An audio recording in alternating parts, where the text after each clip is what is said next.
I am going to suck him up.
To the infidel.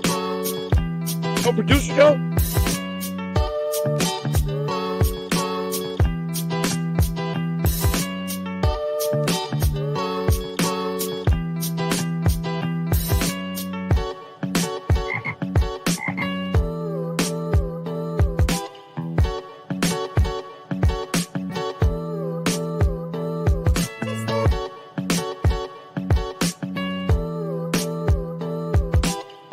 Mike Morris.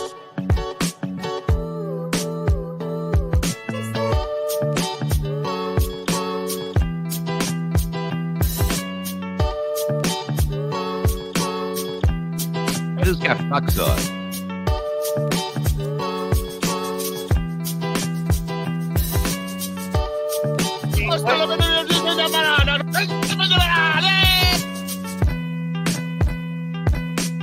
Hey, where are the white women at? By the stench of me. How old's him?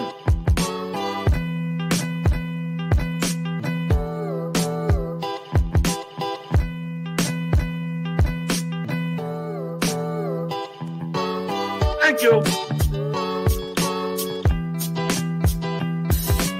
I love you, Bob. Werner von Braun.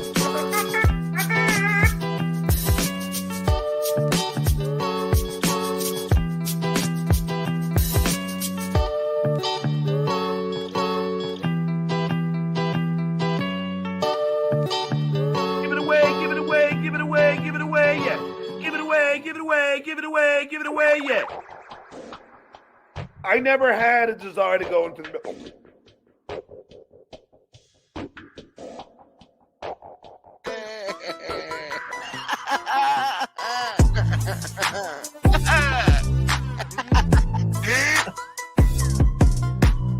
I'm coming, Jesus.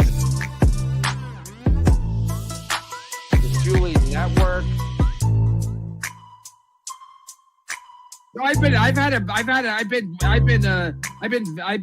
been. Mike Moore, shut your fucking mouth. Mike Morris.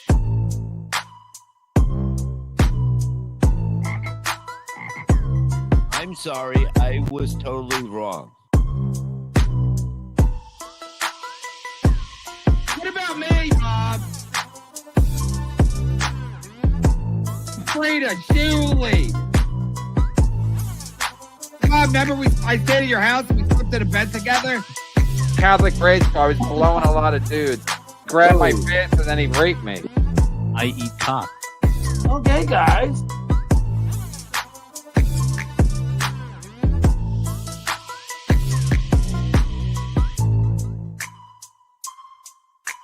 Help my mother get cocky. I'm gonna shit all over the place. I'll suck your dick. Susanna wasn't gonna be you. I love guys. You ever crank your heart? Eat my cherry pie. We're doing it.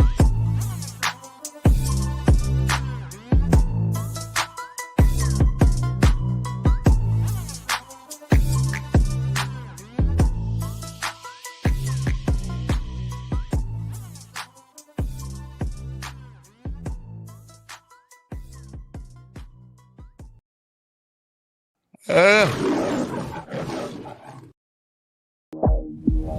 time to wake up.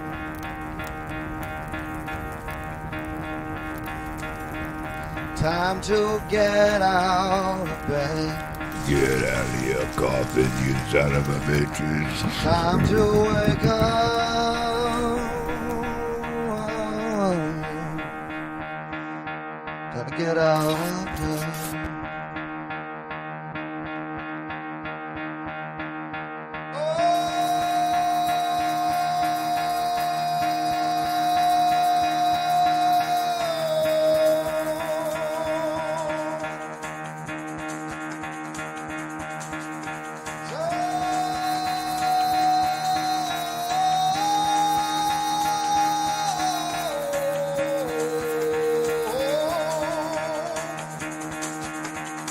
Get the fuck out of bed, bitch, go.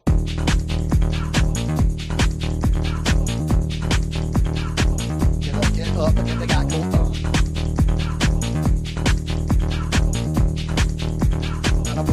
Time to wake up, bitch, get up. Get up, get up.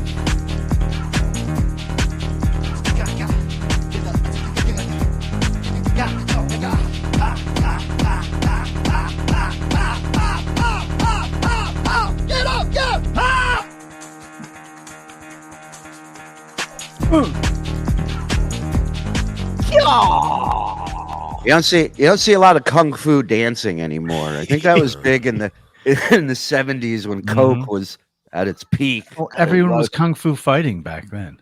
They did so much kung fu fighting, they switched to kung fu dancing. They had a shit to do with it. They go, we fought, now let's dance. Let's do the chatterbox with it. Ladies and gentlemen, good morning, Shabbat Shalom, happy Friday, good Friday, great Friday, whatever you're celebrating. It's the end of the week. We made it. We crossed the finish line yet again together. That's the way it should be done. Welcome to the BS Show. Joining me, as always, the cast of this wacky neighborhood we live in, Mr. Mike Morse, Mr. Anthony Zenhauser, and, of course, the Reverend Bob Levy, ladies and gentlemen. Oh my God. Welcome one and all to this wacky. I love wacky I love neighborhood. all of those noises. Those were Yeah, they fit. Welcome to the big top. That is the Shuli Network. It's a real circus in here, folks. So what you want to do is you want to get yourself a little subscription. That's free. Hit subscribe. Don't cost you nothing. You want to hit a little like, little thumbs up thing.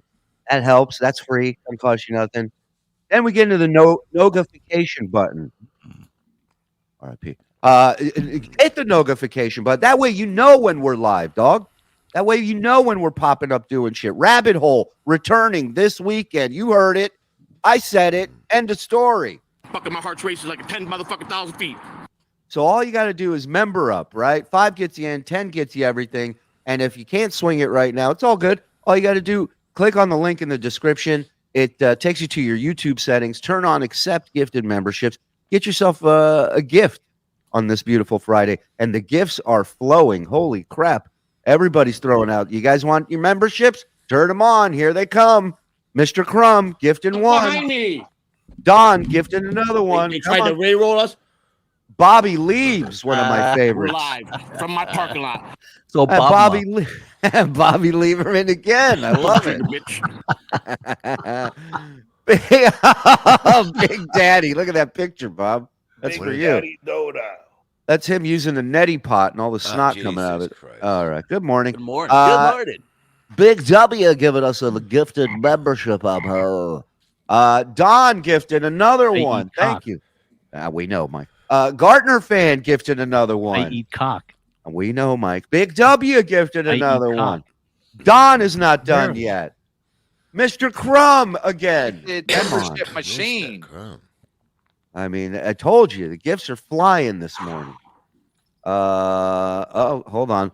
The a-holes making fun of a father taking paternity leave are the same a-holes working on their third divorce with child support and can't afford. Family first, Nogas. Thank you, buddy. I appreciate it. Please, I got my asshole ripped by Howard, Robin, all the greats. You know, forgive me for not being wounded or affected from what John or Kevin Brennan thinks. It's all good. We'll survive. They blew up the Puddle Chicken Man in AC last night. Get on that, Mike. Wow. They blew up the Puddle Chicken Man in AC last night. I don't know. Puddle Chicken Man. I'm just trying to help Mike with the new song. I heard the groundhog saw its Cosby early spring. Mike, I knew you were around. Stuck at home with COVID. Make me laugh, boys. Hey, Bob, look at my avatar. It's far away, thank God. Thank God. You got COVID. Everybody, the second round is fucking coming around, huh? I mean, it's like the Third ninth round at this Yeah. point, but yeah, I guess. But like everybody's getting over it pretty easily. Frog water, frog drop. He's in the Rob. bathroom. If he is, Listen, it's been almost 10 minutes. Wait, if I hear him back he's- there. I'm right here. the fact that we're never sure, that's not good. That's not good. Bob's Fly Baby, where you been, pal? No, he was around the other day. We said hello. I was wondering where he was. Hey, It's not Friday. No, Maybe. it's not. It is Friday. Yeah, maybe it'll end up being a snuff rice. Stuttering John finally convinced me to cancel my membership. Shuli taking time off to be a good dad crossed the line for me. I like my entertainers to be deadbeats. Sorry, boys. Hashtag, it's all turning around. We had a good run, Strudel. I get it. You want a piece of shit, enjoy it. You found one. Bob Lieberman gifted one. Thank you, Bobby. Oh, the smoking man. Now that's one of the best pictures ever of Bob. Oh yeah, it's accurate, 100%. All right, morning from Reels. Good morning, Reely. Good morning, really. really. Good morning to the 600 plus in here. Thank you. Let's get the show started. We got a busy Friday here. We got Vince Russo joining us at the top of the hour, which will be a blast. There was a video that I saw online that I wanted to watch with Zenhauser because it's from his world, the delivery world. Now, this guy's delivering food to somebody's house, and I believe he does not get tipped, and he gives them a little piece of their mind here. Oh, the funny part about this video is when he starts screaming the N-word. Get to the middle.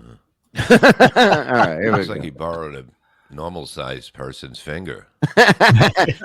Hey, you know what else is weird? He sounds a little like our friend Lenny from Miserable Men fame. So check it out. Do not interrupt me. And then coming over here driving on my dime to get your groceries and you don't give me a tip. That is not only unethical, but See, is that not Lenny? Is that not Lenny? Everything. Yeah. Imagine. I could hear him saying on my dime and the unethical. Yeah. Why can't this guy? Oh, Reels is saying it's fake. Is it fake, Real? God damn it! I'm saying like real is real It's fake. not reals. How does he know Reels. that's fake? Well, I don't know, but because everybody's trying to fucking get shit out of people, so everybody fakes everything, But my thing is like, where are these delivery drivers when they go to John's? Why is he getting all these foreigners that have no opinion and don't stand up for themselves? I want this guy to deliver something to John. Oh, that'd be great. Yeah. But it's not only is it disturbing and unethical, but it's very wrong of you to think that way. You've got to. Here's why I'm thinking it might be fake. Because why would you? It's like 7K. Yeah. The filming, like you just have somebody standing there with a camera filming you. But then again, people film everything. So like, who the fuck knows? I film all of my deliveries. People film entire movies on iPhones now. I don't know. So, let me ask you this: have you been screwed like this in your deliveries? Of course. And I've gone back to the people because people don't realize that you get the same delivery guys all the time because they're in your area. So this lady, one time I delivered for this lady, she's like, "Hey, I got COVID. Can you pick me up a pack of smokes? I know it's not your responsibility, but go pick me up a pack of smokes. I'll give you $15. I'll put an extra 15 in your tip." And like an idiot, I'm like, "Yeah, sure." So I go buy her a pack of cigarettes, and I deliver it to her. She has COVID. She's not answering the door. So that's illegal. To what? What is? Buy cigarettes. It could have been a minor. That's true. You could have lost your delivery license. They're at work, right, Bob? They're at work underground. That's your minor joke you always make. Oh. No, you're not.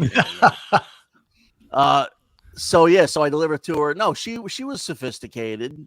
I knew it was a grown person because they wanted the Marlboro 100s, and only old ladies order the 100s. No other. A kid wouldn't order 100s. So I So go ahead. So I deliver the cigarettes. She doesn't tip me. So about 2 weeks go by. I get the same fucking lady. She doesn't even realize it's me. So I knock on her door, and she doesn't have COVID. She's like, "Hey, thanks for the." I'm like, "Yeah, how's those cigarettes?" She's like, "What do you mean?" I'm like, "Yeah, remember you smoked cigarettes?" I love that you brought it up. Yeah, how's those cigarettes? It's a week later. But it was stupid. Like that's how I bring it up. Like I thought I had this whole sophisticated way of bringing it up. Like try to be more like suave. Not confrontational. Not confrontational about it, right? Like more pithy or something. Smoking cunt. right. Well, that approach would have worked. You go, "Hello, twat. How's those cigarettes? You look great." Right. Hey, Crunch. I go, "How's those cigarettes?" She's like, "What do you mean? You don't remember me? I delivered you cigarettes you never paid me for. Remember I paid for them?" She's like, "Oh my God." She's like, "Yeah, I forgot." Wait, I think I saw this in a plot in a porno. Let me guess how it ends. Yeah. So how great was that blowjob? Was it $15 worth? He walked away with a pack of cigarettes in his ass. And he turns around and goes, "Thanks for the tip," to her, which was weird. So all these guys start coming on my face, right? It's fucking crazy. 10 black guys show up. She gave me a 50.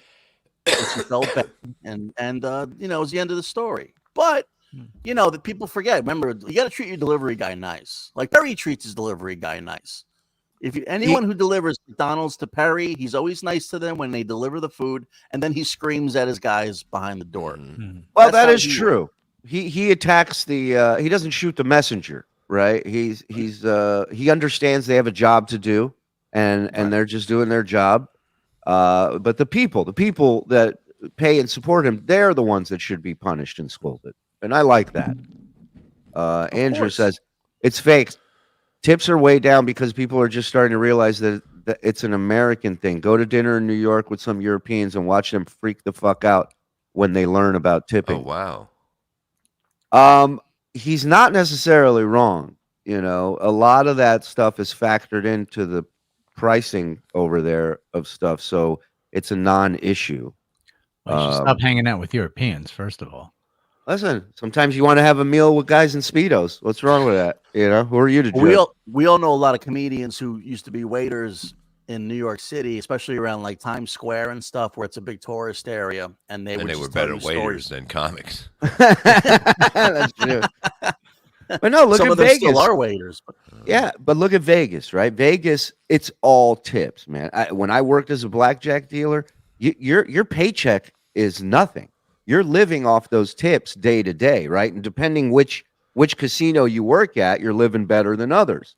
But I remember going with friends when I lived out there in downtown. They used to have penny slots that you can actually put pennies in, not only cash.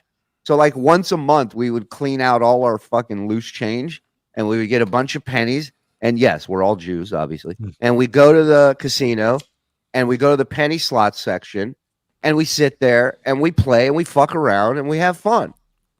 And then my friend at one point wants to get a cocktail, so he hits the button, and the cocktail waitress, the pit boss comes by, casino floor manager guy, and we go, "Can we get a cocktail, waitress?" And he says, "They don't serve in the penny slot section." And my friend's like, "Why not?" He goes, "Or they're going to get tipped in. Like, we're just going to turn around with a handful of pennies and just drop them on her tray and go, thank Which you." you were Dollface. going to do, but you didn't have to. I wouldn't, but people have, which is why they don't serve there anymore. You understand? It's a learning thing, right? Nobody would sign up to go, I want to be a waitress in penny. I can't blame them. I can't blame them. So about an hour later, my friend hits a jackpot on the machine. Get this. $23 jackpot, right? Nice. On a penny slot machine. This fucking casino boss comes over to pay him, and he pays him the 23, or maybe it's like $30. I don't know, but he gives it to him, and then stands there and waits to see if my friend's going to tip him. The same guy that said, "You guys are too poor to tip our cocktail waitresses, we're not sending them," is now standing there waiting for a tip from a $30 jackpot. Right. And my friend was about to give him $5. And my other friend snatched the money and he goes, "With this money, we are going to buy fucking drinks." And he walked off right in front of him. Excuse me, But can I get a Jewish waitress over here? Thank you. Yeah. But Vegas, you tip, everybody's palms are getting greased. Everybody. That's, I didn't know that you actually had, like, the pit bosses get tipped. I didn't know that. Like, those guys Yo. get tipped? So here's the thing, right? So when I worked at the Barbary Coast, which is what they call a breaking house in The Vegas, diamond right? mine in Africa. It's these casinos that are attached to dealer schools, to blackjack dealer schools. So when you get to a point where you can work in a casino, they send you to go try out at their casinos. So this was the one I worked at. What they don't tell you in these breaking houses and the beginner casinos is that the pit bosses make a commission based off of the section of tables they run and how they do. Right. But they don't tell the dealers that. So when you're just dealing out of a 6-deck fucking shoe blackjack and you're dumping money, you get punished, right? Like you get sent to a $2 game or a $3 game, but you don't know why. And you're just like, what? Well, you're affecting this guy's bottom line. Now, if we knew, there still wouldn't be anything we can do about it. There's not like, oh, I need this commission, so could you not lose any hands? Yeah, that's a great theory. But I remember leaving work as a dealer, getting off at 11 a.m., and then me and two buddies going to a different casino and playing blackjack, like giving our tips away that same day that we got it. The trickle It's crazy. Yeah, crazy. And you would get on a roll as a dealer. Like you would just crush players for hours. And then you just think, well, I can do that on the other side. It's like, nah, you really can't. It's not designed that way. Now, But here's how a does a question. dealer? Okay, go ahead. You can do your question. I don't know. No, go finish up. No, I was It's going a- to say, well, how do you crush players in blackjack? Isn't it just what you get hand wise? I mean, is there a formula to it? There's not necessarily a formula. It's about options. You know, Going a player. or Well, staying. That's it. Bob's right. A dealer goes to 17 stops, 22 stops. That's it. There's no insurance. There's no splitting. There's no doubling down. There's none of that shit. All those bells and whistles thrown in there is to get more money out of the player. You know, plus the fact that whatever you can think of scam wise, they've already thought it or caught the person that thought of it before you, and that person's now working for the casino. So Gotcha. there's really, I mean, look, if there was a way to get around it, if there was a way to beat them, there'd be 3 casinos. You know what I mean?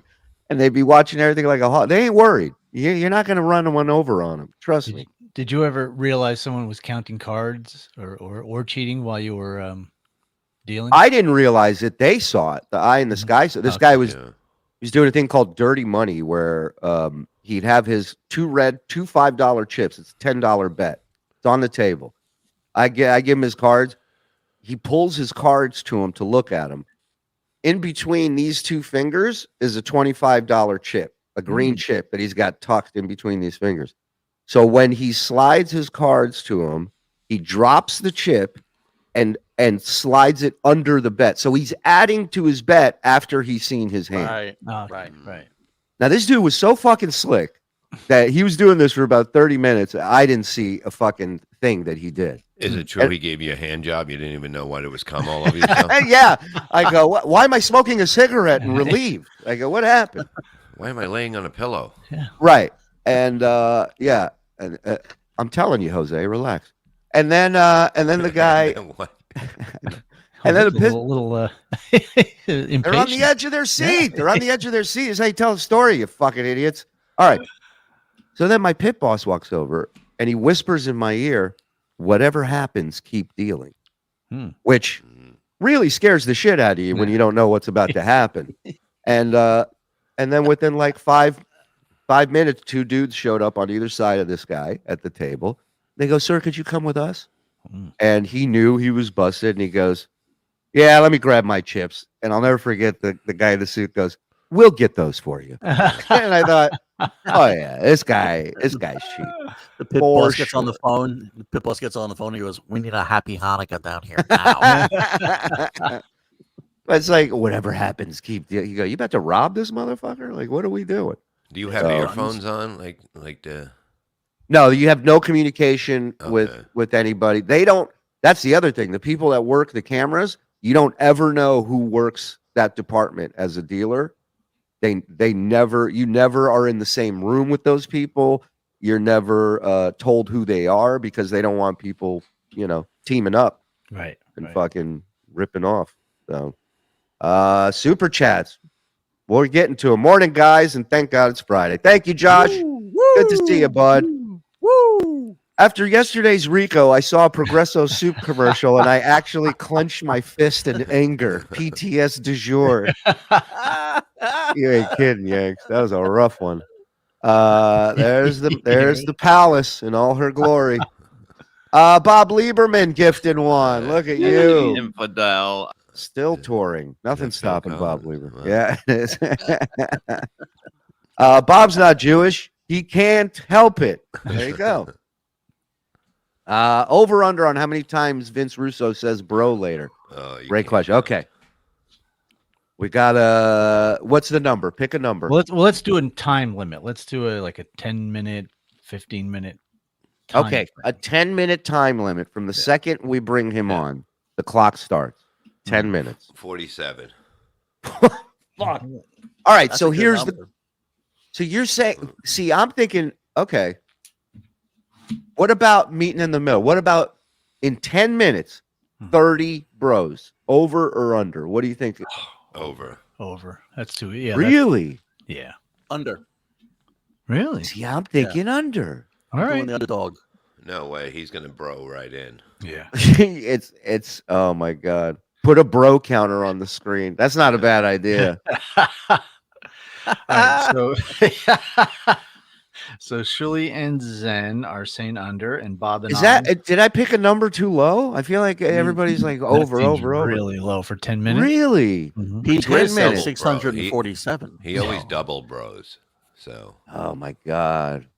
Double bro. He goes bro, and then he goes bro. What happened? Yeah, yeah, you're right. You're right. He's right. He's right. I've heard it. I've been there. You want to change the number? You want to change? Do 50? That's a lot. No, that's a lot. Minutes, all right, minutes. 40. 40? Okay. 40. 40's the number. Okay. 40's the number. I'm going to go over. Sean, wait, no. Ian says he does 3 per minute.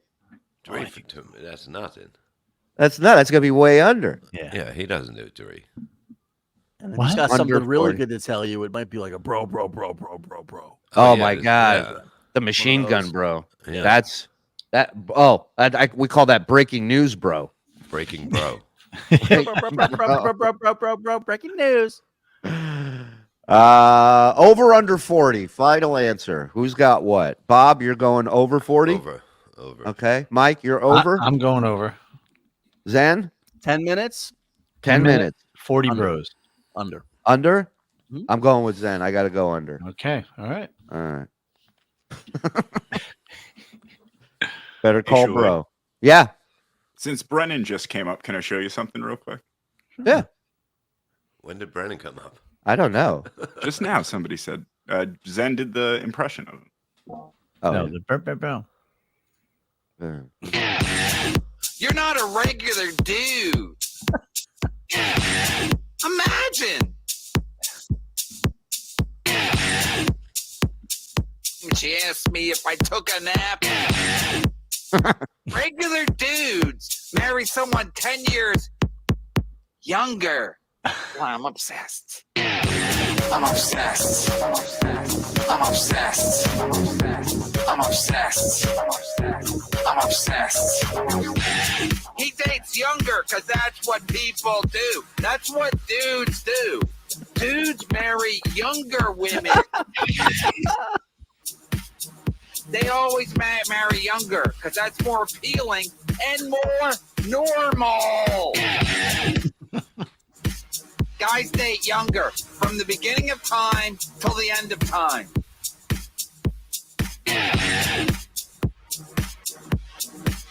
I'm going to have to sit my son down and go, try to get a younger lady. Yeah, I'm obsessed. I'm obsessed. I'm obsessed. I'm obsessed. I'm obsessed. Guys gravitate towards younger women.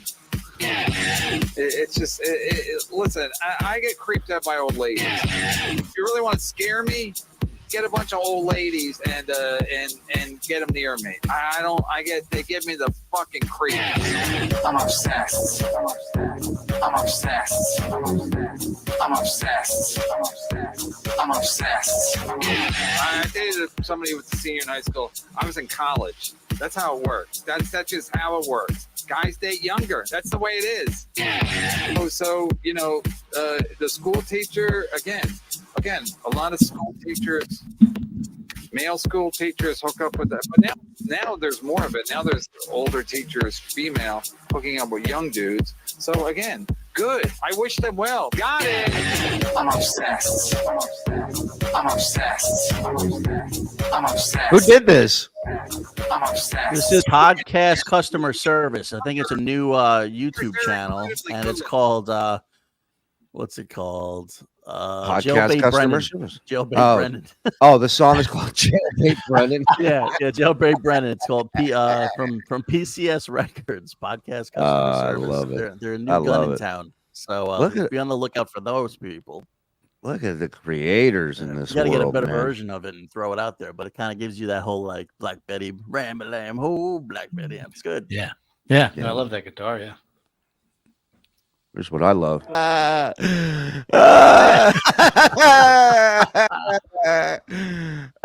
love it. I love it.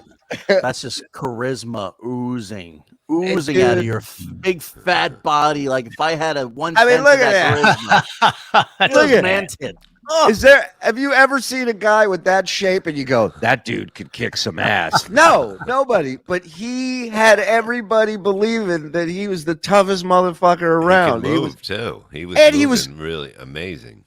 Dude, I got to show you something. There's video that surfaced of him playing basketball back in the day.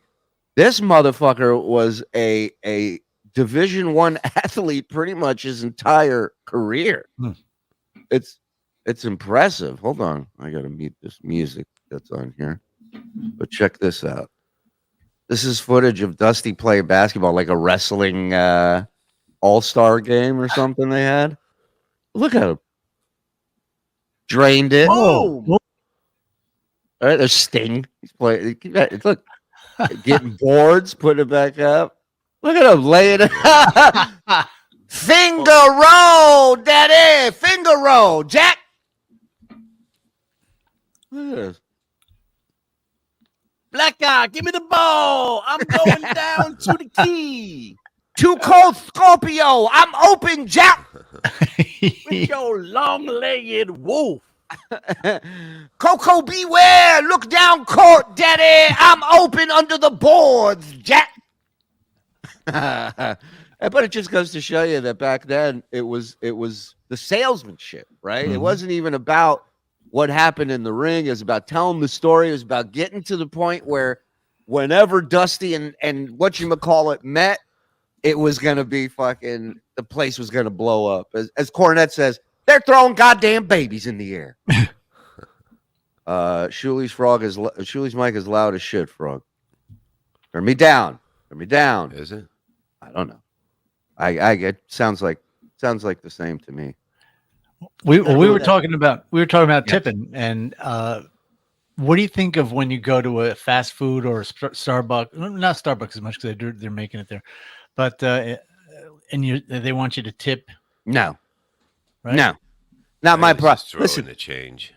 That's what I if anything, right? If you get change, yeah, I'm not going out of my way to tip you to do what you're supposed to do for 8 hours. Okay, I'm not asking you to spackle anything. I'm not asking you to, this is you're here to make coffee, so I'm here to purchase coffee. You're the conduit between that happening. But why? But you see it more and more, like even like at a hotel clerk, or there's like those little boxes are everywhere. Yeah, it's infuriating. It's like, what did you do? Let me ask you this. What's the most you've ever been tipped by somebody? Well, I've been doing stand-up a couple times. Somebody, in fact, a couple of years ago, somebody gave me $100. I thought it was a fake. He gave me $100 bill, and I'm like, all right. And I put it in my pocket, and I was talking to him and his wife and another couple. They were all there. And afterwards, like, holy shit, $100. Here's $100. Yeah. Can you stop? Yeah. Well, I didn't say why he gave it to me. Right. Like he holds up 100, and the other hand he goes. Yeah. It's in the middle of my set. You just put 100 on the. Okay. People tip a lot. It depends what do you mean? where you're doing stuff, but they'll fight each other over who's tipping more. Yeah, they will. It's definitely not in Jerusalem. I can tell you that. I was a bartender for an exclusive country club when I was a kid, and they would these guys, they were all like heads of like the big businesses around town. They were all like these muckety mucks, those small pond big fish things. So they would, at the end of the meal, they would all try to out tip each other.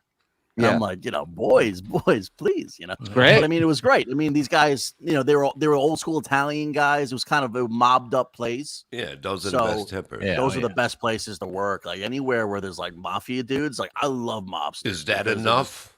Yeah. Okay, take this. I had that gig I did in Brooklyn for that Jewish family, and they were and it was in the guy's living room, and I bombed for 45 minutes, and I was supposed to get $1,000 for it, and he palmed me another 500. Wow. After it was that bad, he goes, "Take this." Take the tunnel out. I'll never say.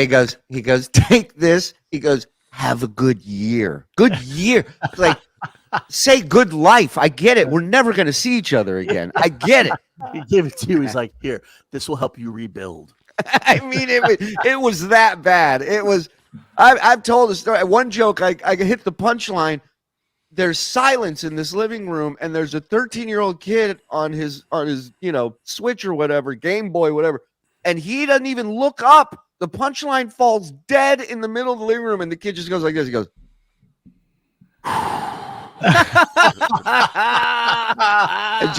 and just kept playing. Yeah, believe it or not, just kept playing his game. Just gave it nothing.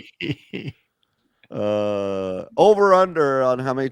So 40 is the number. 40, under means in, and you and Mike are over. Okay, I like it. Gifted one, Ronnie Mund, Erection. Let's go. James O'Sullivan, happy Groundhog Day. You mind asking Russo to break down why the man cow match at WCW Spring Stampede 2000 was the greatest technical match ever? I'll save that and ask him when he's here. Can we take prop bets for both? Yeah, I mean, I love that everybody's ready for Mr. Russo. Reels gifted 5. That's my man, Reels. Keeping it real. Don gifting 1. Let's go. Thanks again, TSN and chatters. I was overwhelmed with positivity yesterday. Luigi, please. Yeah. Brilliant. Please. We should play that again before Vince comes on. Cosby always puts his tip in. That's ethical. That is. Tips everyone. He really does. I delivered homemade sauce and get no tip. Homemade. That's I get it. We get it. We understand what you're saying. I know. Yeah. I know. Well, Huntsville Tunnel Diggers first weekend as favorites, but we still ride 7 large. That's right. That's the name of Shuli's kids' basketball team, right?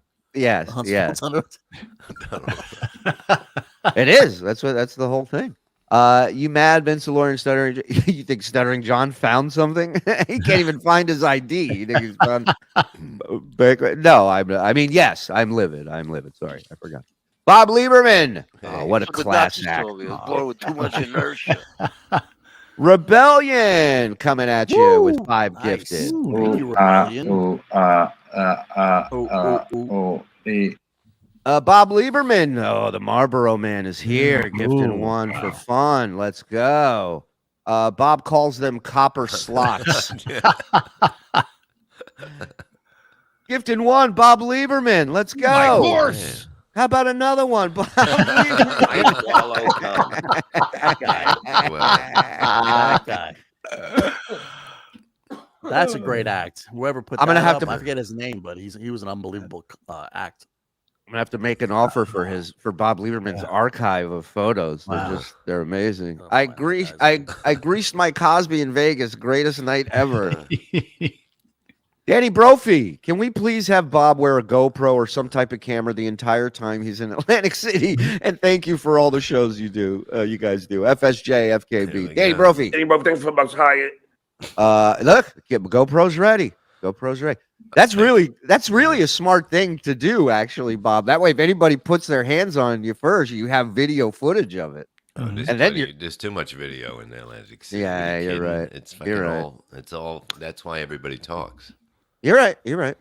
Counting cards is legal, just frowned upon. The casino doesn't want to give an edge. Did you guys see John was sending out PayPal requests for money? Yes. A bunch of people got them. But counting cards is not. Counting cards is legal, yes, but it is also legal for the casino to throw you the fuck out if they catch you counting cards. That's unbelievable. They throw you out if you're winning. Yeah. Like, you can't stay here. I had a pit boss once come over to me. This guy, I was dumping money to him. He listen, Barbary Coast is what they call a breaking house. It's beginners. It's where you start your career in the casino industry, right? You want to get to a place like Caesars or, I mean, back then. Now it's all the fucking new places. I'm going to the big show. Yeah, exactly. Well, the difference is Super Bowl weekend, right? It's the busiest weekend for a dealer. Super Bowl Sunday, we made at the Barbary Coast $155 each dealer. Down the road at the Rio, they made $560 a dealer, each dealer. So there's a huge difference in it. Huge difference. First night in Vegas, I win 2K in roulette with my system, thinking I'm a genius. I lose 3K the next night. Same table, same dealer, same system. That's it. That's it. Yeah. I'm the bull of the woods, daddy. What did he say? He was naming cities the other day. I was watching a promo of him, and he's naming cities. And for a guy with a heavy lisp, he said Sioux City, Iowa. Yeah. He decides to go with Susie. He goes, whether it's Baltimore, whether it's Columbus, Sioux City, Iowa. And you're just like, my God, you could have picked another one. Schenectady. When finishing, I'm a masturbator. Also, when I'm not. Bob doing COVID test. Oh, yeah. Put a Bobby friend. We get it. You paid dues in the casino. The ball and brawler, Jack. Gifted 1, Bob Lieberman. These people are never happy. They go, you talk about John nonstop. You change gears. You talk about something else. We're tired of hearing of this. I don't know what you people want. Kevin just needs a fedora, and he's Freddy Krueger. Oh, you remember somebody tried to do something with a Freddy Krueger picture? Hold on. I'll see if I can find that. I have it. Do you? I have it, yeah. I definitely have it here somewhere, but it's it was they tried to Photoshop something with Brennan and Freddy Krueger, and the fucking computer program was like, we can't use two of the same photo. No. Let me find it. Here it is. I got it. Boop, boop.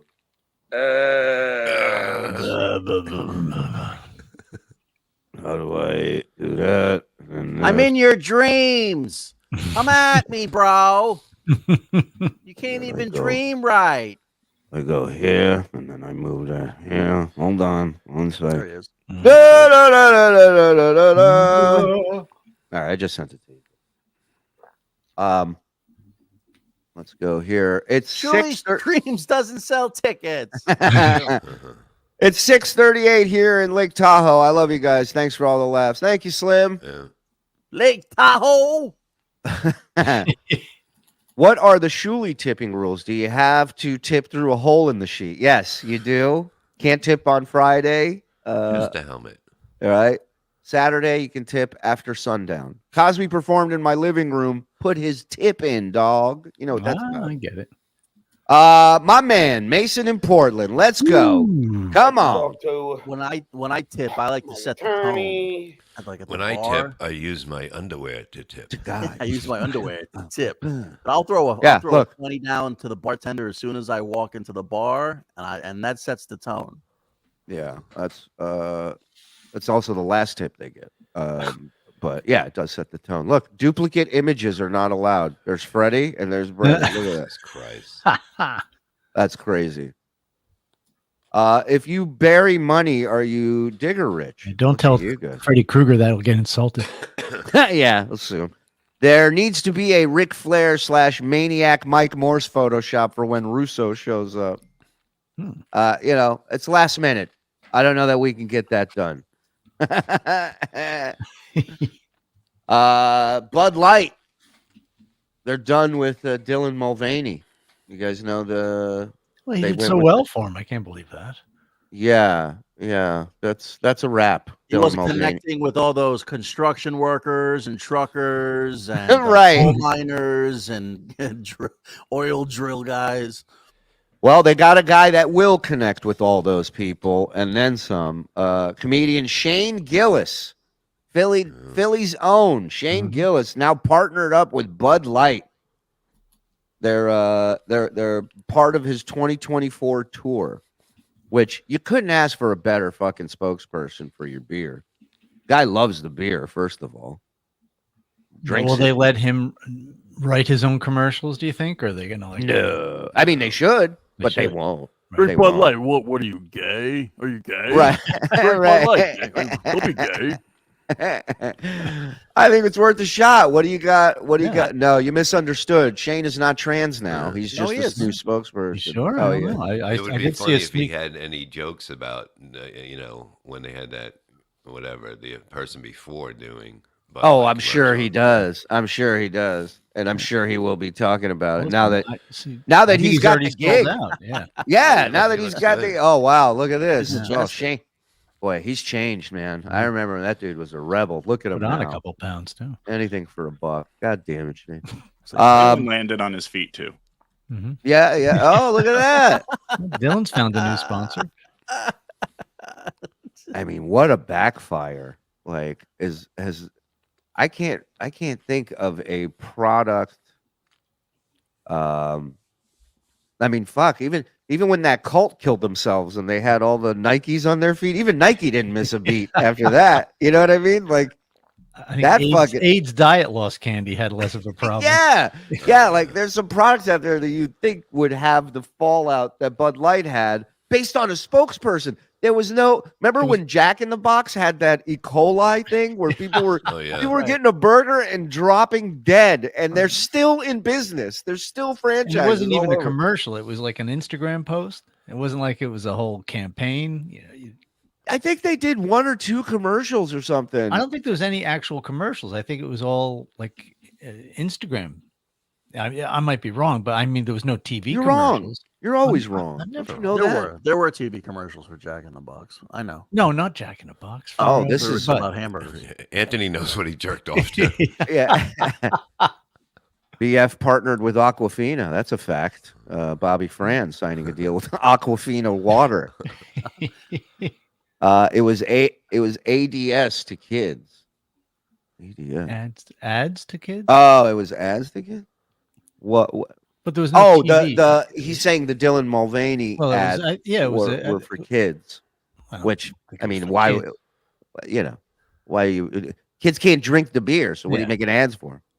If you guys come do a show in Tahoe, I have a house you can stay at, no cost, respect, and nothing less. No weird stuff, huh?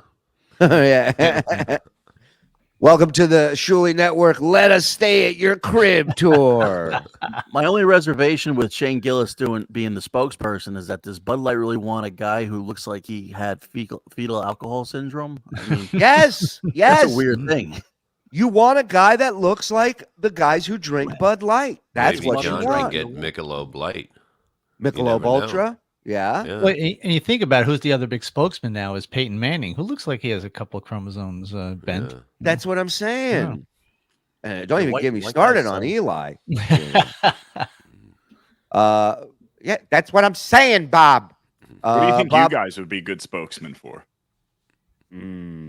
Bob, obviously for cigarettes, for smoking. Basically anything.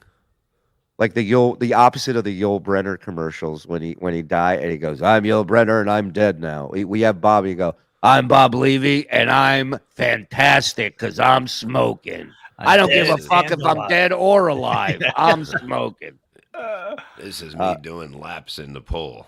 Yeah, This cigarettes. could be you. Cigarette, pool sales. Like Bob's doing pool sale ads. I look like a tugboat when I'm on my back.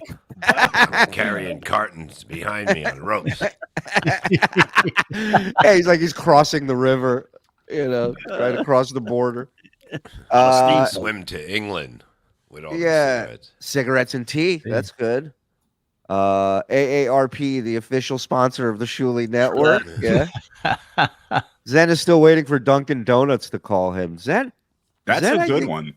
No, I don't know. Yeah. No, I don't see Dunkin' Donuts as a good one for him. I see him. Is suicide a business? No, it's not. Probably not. Zen's the poster child for it. No, I see you more as like a cold cut kind of spokesperson. Yeah. Not even bored. Not even just a specific type of meat. That's what I see. Men. Hey, right. Hey, it's Zen, the pastrami guy. All you do is pastrami. That's That's the what Sausage King, Abe Froman, the Sausage King. Yeah. If you lost 3 toes like me, these shoes fit well. Right. Exactly. Butcher shop. Butcher shop's good. Butcher, thanks, Nicky. Yeah. Krispy Kreme, somebody said. Krispy Kreme. I don't like it. And it's the official beer of UFC now. There you go. Bud Light. Yeah. Yeah, Wow. exactly. Exactly. Now, will it work? Do you think they're going to turn it around? Hell yeah. Absolutely. Absolutely. I don't know. People have spoken, man. This is how people really speak in this country. They'll just stop buying your product instead of like this whole woke movement. They're just that's what it's really all about. But they have short memories, and they'll. I don't know. I mean, some people will stick to it, but I think a lot of people are going to go back to it. It's not. They are because they're not. It's not. There's not something being forced down their fucking throat. That's the thing, man. Like, how many different beer commercials have there been? How many different types, from frogs to what's up to all this shit to a bull fucking breaking through a goddamn bar and when you open a beer, all this shit, right? Nobody's ever been outraged. Nobody's ever nobody stopped buying a product until they're like, "Hey guys, boom," and just shoved it right in their face. And that's what turned people off. It's like, I imagine there's not everybody is against trans people, but everybody's against being told how to think and what to feel and how they should react to shit. I think people have a legitimate breaking point with that, where they're just like, I don't want to hear it from you. Like, I let me figure it out on my own. That's what being an adult is all about. It's the ability that I have to buy a beer as a grown-up. I can make up my own fucking mind too. So them not buying the product is just like, it has nothing to do even, I don't think, with Dylan. I think it's just the forcing of an issue, of an agenda. That's what pissed them off. Like, this is my one thing to get me away from all this shit. And now it's a part of it, right?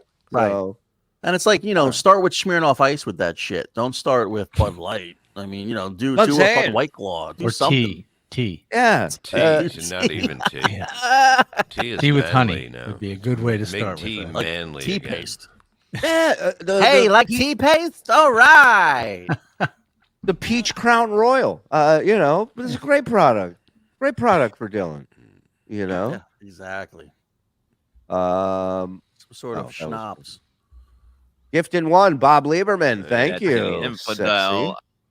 Sexy. They could pay Eli Manning in pennies. He eats them. He does look like Eli's always look like he eats loose change. That's for sure. Bob needs to advertise Perry's apartment tours. Yeah. Oh yeah. That'd be so funny. People, instead of like a bus going by, it's just two people walking hand in hand through the apartment complex. Over to your left is where you're just doing Perry tours. Bob Lieberman looking good. Ooh, Hello. Metallica. That's a 4 beer one right there. That That's is 4 Bud Lights. Look out for my mini me, the new face of Fenty for Fentanyl. Valentine's Day campaign. Oh, look out for my mini me. Okay, Mini. is that a threat, bitch? No homo, Zen. Absolutely. Yeah. Well, then we're not staying. Bob Lieberman gifted one. Look at you. Over a gas station attendant. Did she do another psycho dancing video the other day? Britney Spears. I thought I saw probably. something like that. Yeah. I didn't see Throw the that knives in in this Discord. one, so it might have been a different one. She didn't have the knives. Yeah. what'd Poke she do? Smot. Bud Light's gay. Only if it Oh. comes in you. All right. It always will be now. I'm I don't telling think you. it's gonna go Now back. it's labeled that, right? Mhm. From Neanderthals. Yeah, absolutely. The answer. Please love Cosby. Love him long and hard. Rebellion. Mike could promote Men's Warehouse. You're going to No, like I like the way you look. the way you look. And Bob replaced that copper pan broad. The copper do it. pan. I like that. Shane Gillis is All right, going to so- bring Bud Light back. He is a boss and deserves his respect. I love that he's involved in that shit. They couldn't have. All right. I think. Why? What's the problem? No, he's all right. He's the best. All right. Oh. All right. So Hold on. so- Hold on, Anthony. Take a minute. Go to the sore pussy room. Thank you. We'll bring him back in a minute. All right. Yes, Mike. Go So ahead. the latest with Britney Spears is, she had the knife dancing video, and that inspired a wellness check. She just shared an alarming message on Instagram. It was, just a year ago, I was able to drink cocktails, and I'm still in shock because I had no idea how delicious food would taste with just a small spin of poison. Wow. That's great. That sounds delicious. What the fuck? Yeah. She's ready to date for me. I think that's the kind of girl I want. Is that video in Discord? Hey, do you hate yourself? I'm Isn't on she the- married? Right? No. Not anymore. She got No. divorced. Oh, I didn't even know. She's wilding out over there. She is. She's having fun. Having fun, and good for her. I mean, She's a doesn't Tinder 8. and don't people deserve to have fun? Huh? Yeah. They do. Hello? Anybody home? Does anybody remember fun? Oh, Bob, I got a spot for you, dude. Well, I got a remote for us to do. Check this out. Boom. Nelly, the rapper. This is his abandoned $2 million mansion. We should how go long check. has it been abandoned for? Hold on, we'll see here what Yeah, I it need a does. zone. One of them drones. I need. See, Zones. those work We'll good. get you some He zones. started at the beginning. Okay, it's been abandoned for boarded up, 20 huh? years. All right, that would be good. All right, hold on. Let's see. Let's go inside. Look, they're doing it. As you can see, it's not been shoveled in many years. You see a TV on top of another TV, so you know this African American lived here. In 2021, he put it up for sale at $600,000. That's a good deal for a mansion. That's a very good deal. He put it up for sale, yeah. So he The lost how stairway much? Over is $1 million awesome. on it. Look at the beautiful stairway as it Wait, goes. what did it say? down.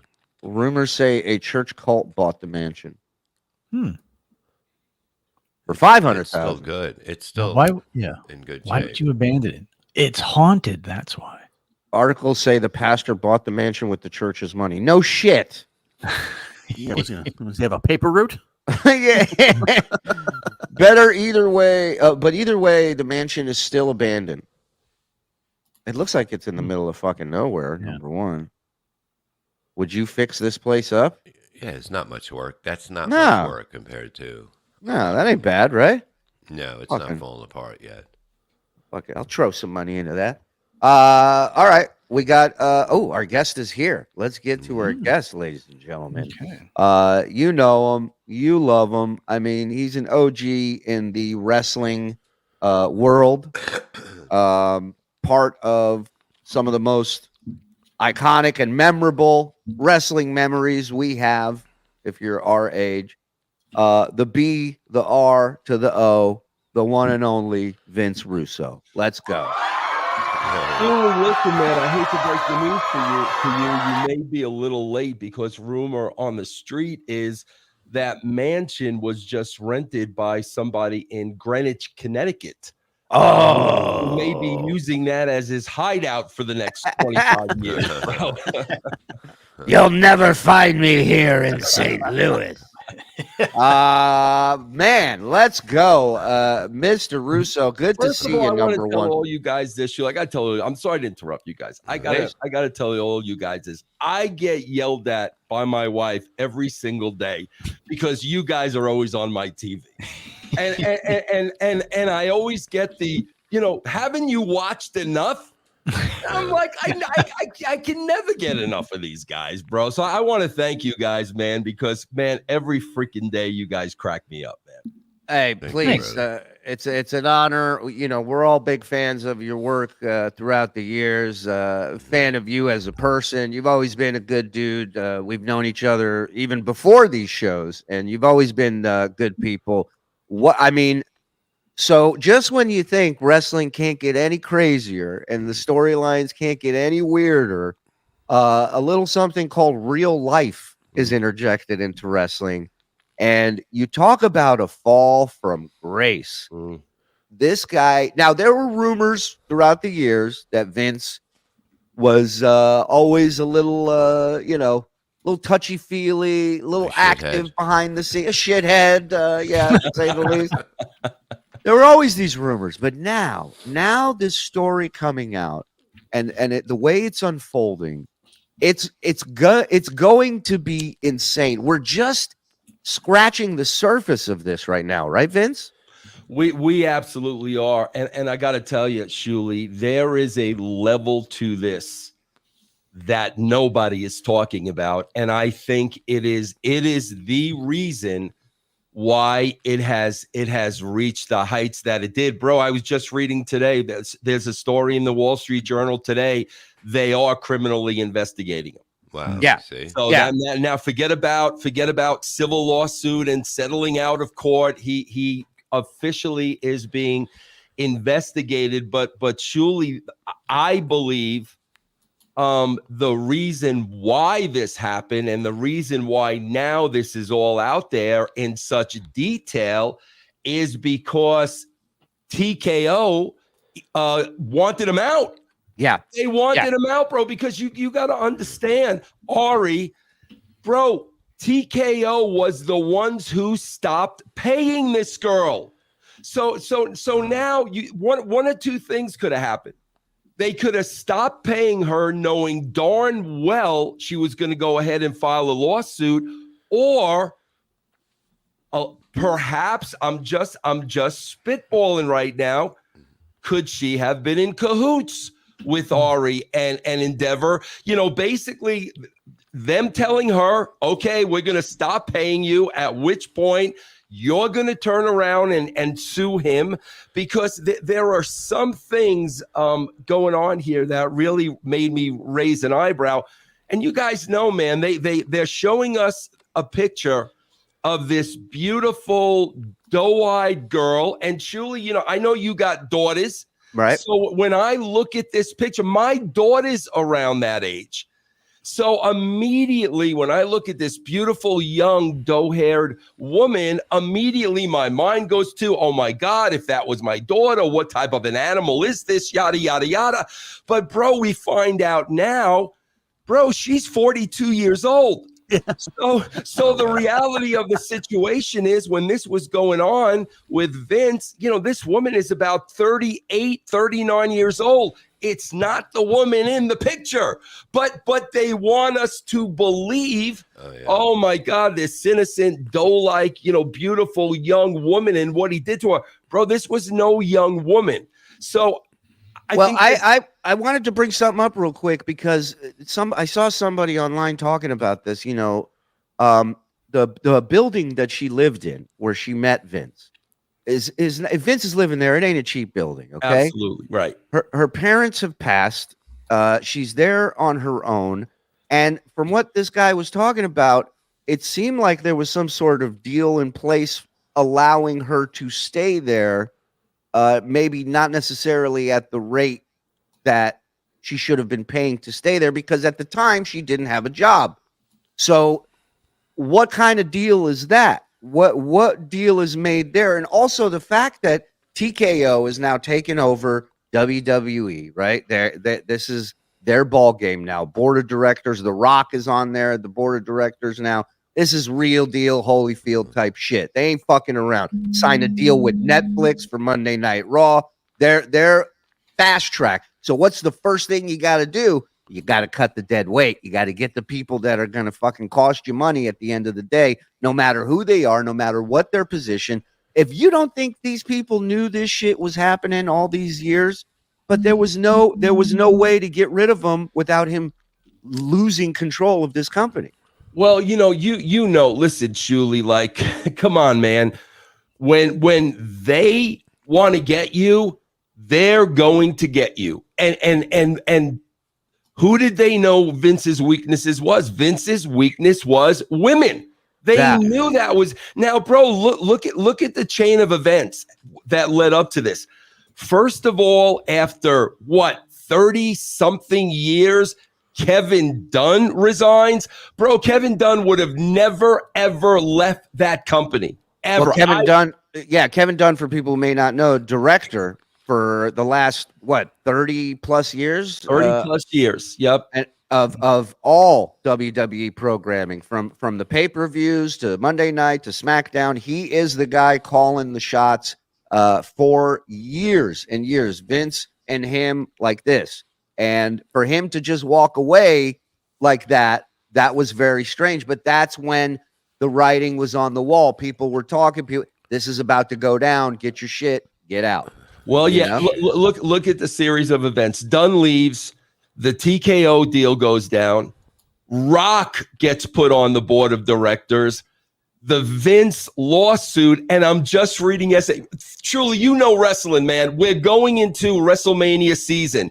It's the busiest time of the year. So I'm reading yesterday, Bruce Pritchard is going to go in for tricep surgery now. Now, the busiest time of the year. Bro, this was, I believe this was, listen, bro, I believe the majority of the lawsuit is correct. Okay, let me get that straight. Right. But I also believe they knew this. This was a piece that Ari Emanuel had, and they used this to 100% out Vince McMahon. Do you think they all knew that this shit was going to hit the fan too? Yeah, I mean, look, there's got to be a code of ethics between men in a threesome that, like, you can't just pop out some new shit that we never talked about before. And you can't debut a finishing move here without running it by me first. You know what I'm saying? Well, how old is the picture that they had of the girl that they're putting out? Like, how old is that picture? Like, she's got to be. I would say she's got to be 28 tops in that picture. So I would say about 10 years old. Okay. Wow. 10, 15 years old. So now I heard somebody was saying that I guess something came out today where who was it? Fuck! Oh my God! How did I just The forget other this? guy named in the lawsuit. Yes, Johnny Laurinaitis, right? John Laurinaitis. He was married to the mother of the Bella twins, and he was in the court documents was named as a guy participating with Vince with this woman, and on his own. Now I guess has come out and said that he has been trafficked as well. Yeah, bro. Laurinaitis is coming out saying that he was a victim. Oh, well, who you were a victim to? Obviously, he was a victim to Vince. Bro, that tells me this dude is ready to sing like a songbird. Oh, yeah. Yeah. Like, if if Laurinaitis rats Vince out, bro, you're talking about dying in prison. I mean, if this guy knows where the bodies are buried, and if he's the one that turns. Oh my God, bro, forget about it. Now, here's another interesting thing. Are people, you never know, man. Are people just going to have accidental accidents all of a sudden? Somebody going to be mountain biking somewhere and come across a garbage truck or a bus? Like it's going to get crazier the more the shit comes out. Does Vince even go to trial? Does Vince fucking, I mean, I could see him doing a Bud Dwyer at the stock exchange. About to ring the bell. He pulls out a shotgun. Like it's, you don't know where it's going to go, and how this is going to end. Which for wrestling fans, they gotta love that. Well, hold on, Shuli. Like if we look at track history, how did Jimmy Snuka get out of that murder trial? How did he get out of it? How? Tell everybody. Dementia. Yep. Dementia. Bro, Vince is 77 years old. Bro, if this thing goes on for 2 years and all of a sudden Vince is 79, 80 and claims to have dementia and he can't stand trial, I mean, I cannot see this guy getting out of this any other way. It was one thing when it was just civil. He'll pay her off, whatever it cost, and we'll never hear from him again. But now when you got the feds involved, man, it's just a whole different ballgame, bro. Yeah, if you can't hold your shit in, that's kind of dementia, right? I forgot where to shit. Yeah, no, shitting on yourself or another person during a threesome is definitely a sign that you've lost the ability to hold shit together. There you go. There you go. Yeah. Hey, let me represent him. I'll give it a roll. What the hell? James O'Sullivan, happy Groundhog Day. You mind asking Russo to break down why the man cow match at WCW Spring Stampede 2000 was the greatest technical match ever? Thank you, James. God, I don't even remember that match, but I'm sure it was, bro. I'm absolutely sure it was. Shuli, do you know, I'll never forget this, bro. Like, bro, I was really, there was a couple of years there where I was really connected to Vince's hip. I mean, really connected to his hip, because there was a period of time, bro, where it was just him and I writing television, just the two of us. And I swear, Shuli, I'll never forget this now. You know, I'm sitting at his living room table one day, and he looks at me serious as shit. And he says to me, this is probably 1997 or 1998. And he says to me, he says, Vince, if you knew who I really was, you wouldn't like me. Wow. And you know, bro, I didn't ask questions, Shuli, because quite frankly, I didn't want to know who he really was.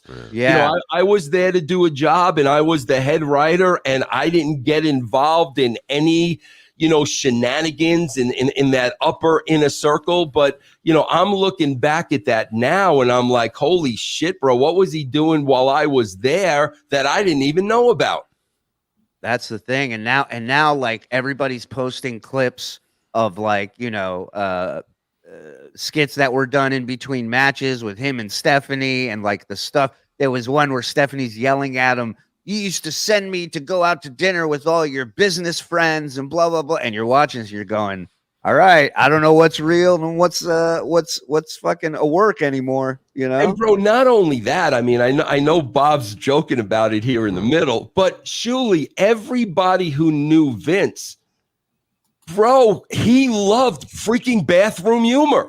I mean, I swear, bro, the week I left the WWE and went to WCW, the week I left, and now Vince was writing the show, and you may remember this, Shuli, because I know you're a big fan. Bro, the first thing he did, the very first show, the first thing he did was he had the British Bulldog rolling around in dog shit. Because Vince found that stuff hysterical. So that's why, like, people, you know, like me that know that, and then I'm reading about, I'm like, bro, that's not too far-fetched. He's got a type. He's got a type. Look at him rolling shit. This is hilarious. This is hot. Oh, this is fantastic. Bob Lieberman gifted one. Thank you, Bobby Liebs. Rebellion Zed could sell smoked meat. Yeah, I'll smoke it. Go ahead. Hello. You guys really keep it worth it. Thank you, TSN. Hey, thank you, Slim. Appreciate it. Anthony Torito, can you ask Mr. Russo about the reverse battle royal and why Disco Inferno is a dunce? Big fan of Vince and his work. McMahon, I mean, hello. Look at him busting balls. Don't worry. When I meet that giant motherfucker, I'm going to beat his ass for you, Vince. Don't worry. Vince, what's up, brosif? You rock, man. Man, oh, man. Yeah. People love you, Vince. Big fans. Half love, half hate. And that's okay, bro. Gives a shit. WWF, WCW, WWE, ECW, NWA, TNA, TKO equal BRO. Coincidence? I totally think not. This dude Russo is wrestling, bro. God bless the USA and Ric Flair. Woo! Love that. Vince, can the AEW survive the poor ticket sales with decent ratings they get? Lots of empty seats. What does AEW need to compete with WWE? You know, Shuli, I'd love to hear your take on that, because I remember you going to some, bro, who did you hold up a sign about? Oh, was it Brett? Yeah, Brent Hatley from the Stern Show. I went to the Ring of Honor G1 collaboration at Madison Square Garden, and I held up a sign in the front row. Brent is lying. And got on camera, got back to Howard. But listen, in my opinion, as a wrestling fan, I'm not in the business. I don't know the business side of things. But here's what I think they need. They need somebody in there like a Bully Ray, like a Kevin Sullivan, guys who have the mind for wrestling and stories. They need somebody to take the creative control away from Tony Khan, and they need people who are from this world creating this world. There is no story. There is no, it's fantasy camp. It's fucking, I want to see this Japanese guy wrestle this guy. I want to see this. It's nobody's invested in anything. There's no stories. It's Vince. This is all he did was write stories. And why is he watching the Dabbleverse? Because of the stories, because every day something else happens. It changes. That's what they're missing. In my opinion, they have talented people there, but if you don't give a shit about the person, it doesn't matter how much talent they have. Bro, I related to, you know, and man, God bless them, bro. I related to, bro, these dudes on Jersey Shore are still making money, bro. 25. Why is that? Because they're freaking characters, bro. Yeah. They are characters, and God bless the man. 25 years later, these people are still making money. But you know what, Shuli? That's never going to happen. Shuli, here's the problem, man. When I was writing television for whatever company, man, I was studying the ratings back and forth. I did not write a show that Vince Russo liked. Right. I wrote a show that the audience liked. The audience was telling me, we like this, we don't like that. We like this, we don't like that. If you liked it, I'm giving you more. If you didn't like it, I'm giving you less. Tony Khan is writing a show for Tony Khan. So that's why that will never change. But bro, the dude's a billionaire. It's not about making money. Yeah. Right. It's about he's got real live wrestling figures, you know, battling it out. That will never change, Shuli, what you said. That will never happen. And the wrestlers, for the most part, are like, well, if they're going to get paid, they'll fucking let you play fantasy camp. Absolutely, man. As long as the check clears, motherfucker, I'll do whatever stupid shit you want. Absolutely. Russo, can you book an Asa on a pole match between Mike and John? How about Ray on a forklift match between Shuli and Brennan? Hairline versus hairline. Thank you, Kel. Love that. Husey, what's worse, Vince McMahon's dark side of the Rock's black, Or the Rock's Black Adam. Rock Black Adam. Husey's the man. I love Husey. Black Adam. Yeah, I watch that. Not an easy watch. So if you're 42, it's cool if you're abused. Go ahead. I'll wait while you talk your way out of it. And if you're 42, you're that's not exactly what I said. Right. You're not dough-haired anymore. Right. No, That's what he exactly said was what I said. They're using an old picture on purpose. Like they do that all the time. When there's a major crime, you'll see a graduation picture from that person. Yes. And, They stuff like want to paint an image in your mind, and that's why there's only been one picture and that picture. So you could take out of context whatever you want. I think it's clear what I was trying to say. Yeah. Well, you know how women are. Sometimes you got to shit on them to shut them up. Now, easy, Janet. Damn it, Janet. Nobody wants anybody to shit on anybody's head, but you got to take responsibility at some point. If you see it coming, just get out of the fucking way or don't be in that position. I think he should go to prison for this, and I would love to have him be put with, not in a special thing. Gen Pop. Take advantage of him. Put him in the Indian food cell.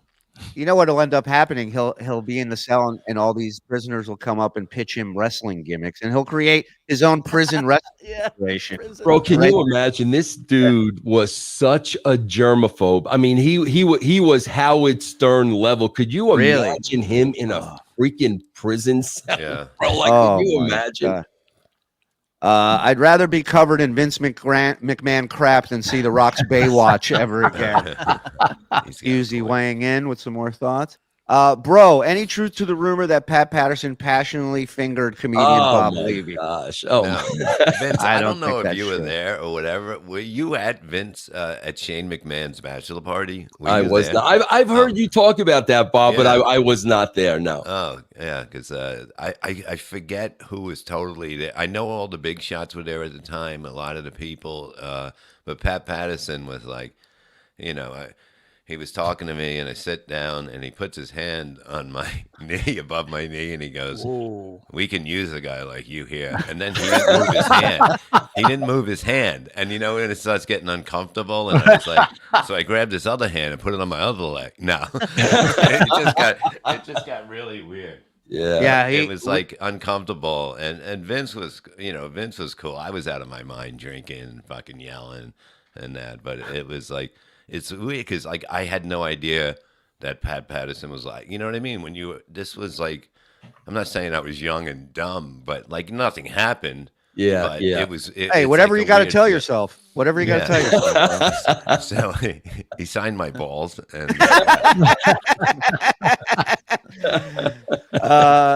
no, we hung out with him and Briscoe at the very first Starcast that Conrad put together. We roasted Bruce Pritchard, and after the roast, we were all hanging out in one of the suites and drinking.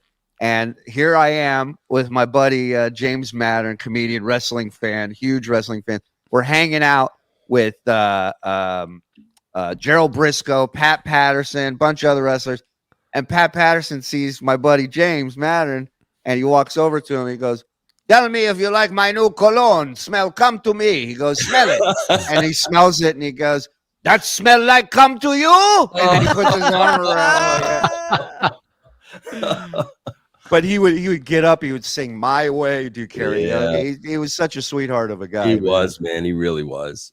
I'm a cornet guy, but Russo's winning me over. Wow, Let me tell you something. I listen to cornet from time to time. I always listen to Russo. I like to hear both sides, both thought processes from different guys. See, here's what I love about wrestling these days. I'm not gonna lie, I don't watch a ton of the new wrestling, but I love the amount of people talking about wrestling these days, the business of it, the old days.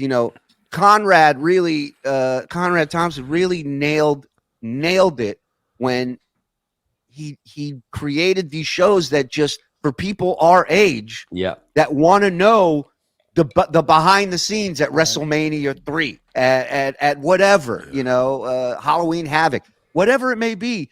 Now these people are doing these shows breaking down these behind the scenes stuff. To me, I love that. That's fascinating. Yeah, and we're all by the current fans. We are all called bitter and irrelevant. We are bitter and irrelevant, bro. Yeah.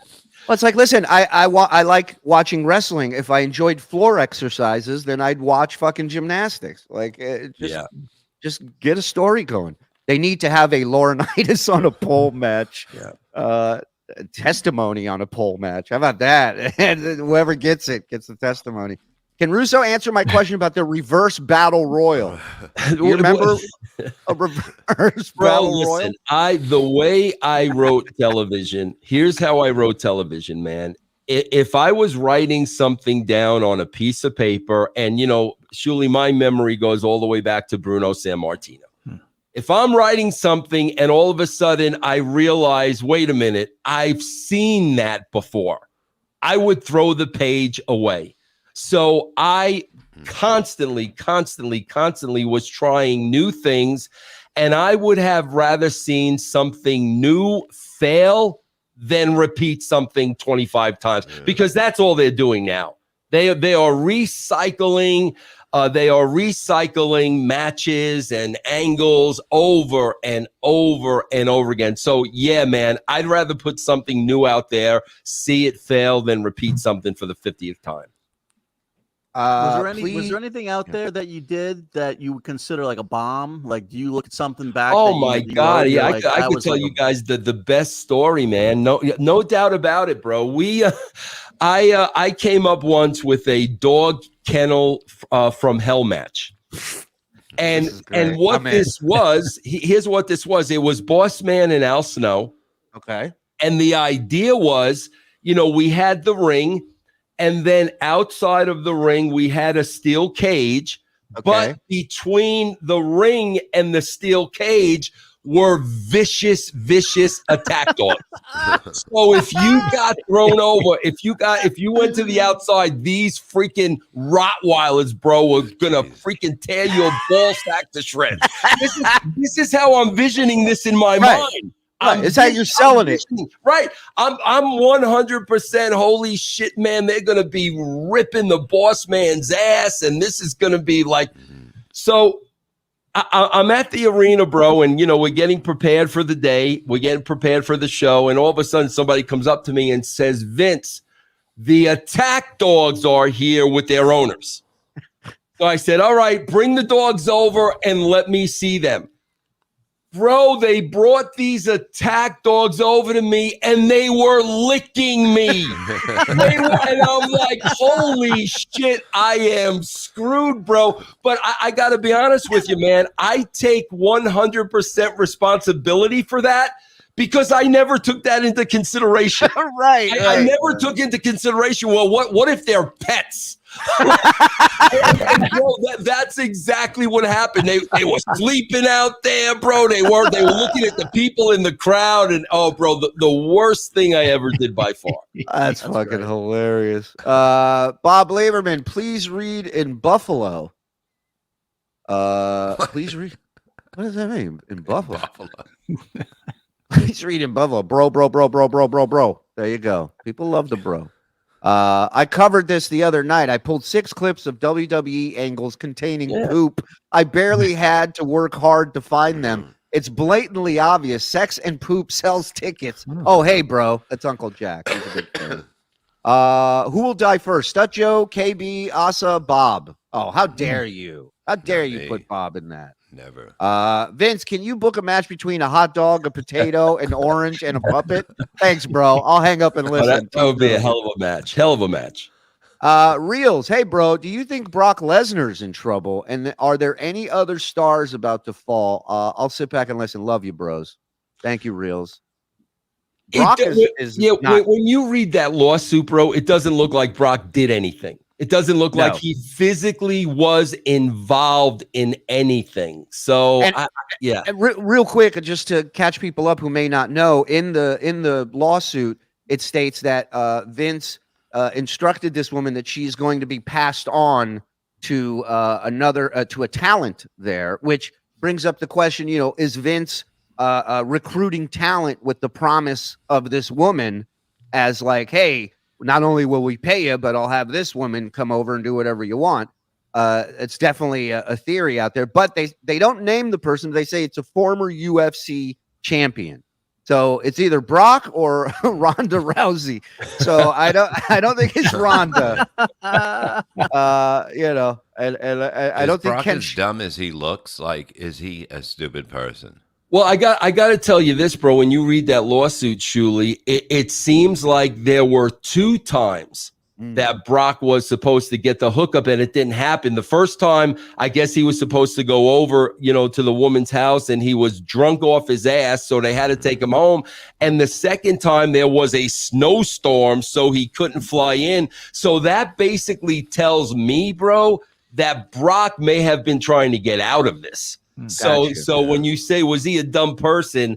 I don't think he was, bro, because he managed to not get involved in anything physical.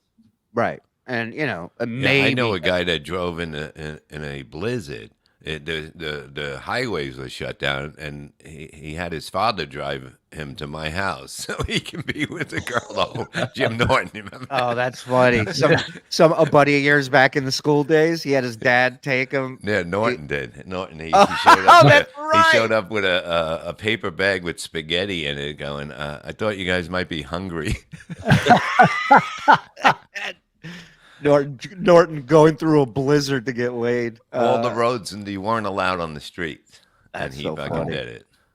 Then the other thing they're saying in the documents is that allegedly, possibly, that a video was requested of her peeing from this UFC champion. So, I mean, to each his own. Who are we to judge? Bro, Shuli, and you and Bob, your familiarity with wrestling, but bro, how do you send the message to somebody in wrestling? What do they do? Oh, what's the saying? Was it Telegram? Was it Telewrestler? Telegram? Basically, if you tell a wrestler something, everybody's gonna fucking know about it. Nobody keeps their mouth shut. And what do they do if they want to send a message to a wrestler? What do they do, bro? What's the tradition in wrestling? They shit in their bag. Yeah, that isn't. Wow. That's been a part of wrestling from day one. They shit in your bag if they're trying to send you a message. Yep. And it's not a hey, welcome to the club message. It's not a thank you. I It's would not rather have a horse's head in my bed. Sounds like it'd be easier to clean, Slim wants to know, Bob, are you sipping on Up Dog? Oh, what's up, dog? What's up God with damn you, it. dog? Yeah! All the hits. Oh, damn it. Weasel Tales. Vince, you got to check this guy out on Yeah. YouTube. This guy wrote a book with the brain, and he has tons of audio with him, and he puts them out in episodes, and it's really awesome stuff. Of all days to be late, you're talking pro wrestling. That's right, with Bro, the I gotta send you guys an audio clip. But bro, you read Vince's text messages, right? Oh yeah, bro. Somebody AI'd them in Vince's voice, and it sounds like you would think 1000% it was Vince. I gotta send it to you, bro. It's like, please send that. Oh my God, I would love that. That's amazing. Yeah. Where'd that go? Didn't reveal my name for Vince. Steve Anderson. There you go. I gotta look that up. Weasel Tales. Yeah, Weasel Tales. You'll like it. The guy does a great job. He's a huge wrestling fan. Bro, he even shit in your shoes. Whose shoes? Yeah. Is that in the court documents? Talking about a cat now? Yeah. Doing. Bob, do you like? Go ahead. Read that, Bob, do you like matter babies? What's matter babies?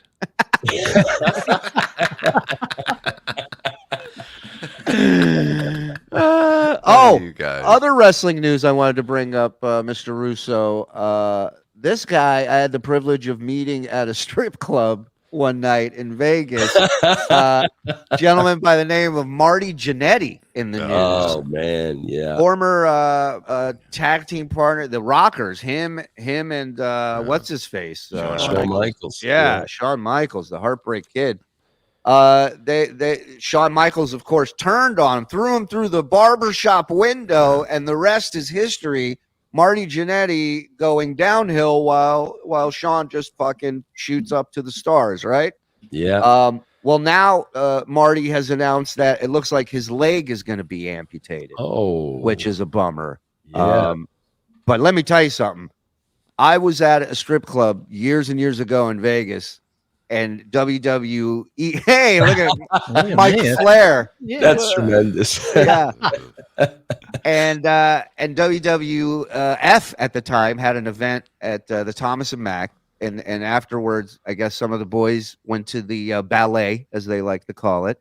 And I'm sitting there, and then I go to take a piss, and I look over, and pissing next to me is Marty Jannetty. And I look at him and I go, "Holy shit, you're Marty Jannetty." I go, "I used to watch you as a kid."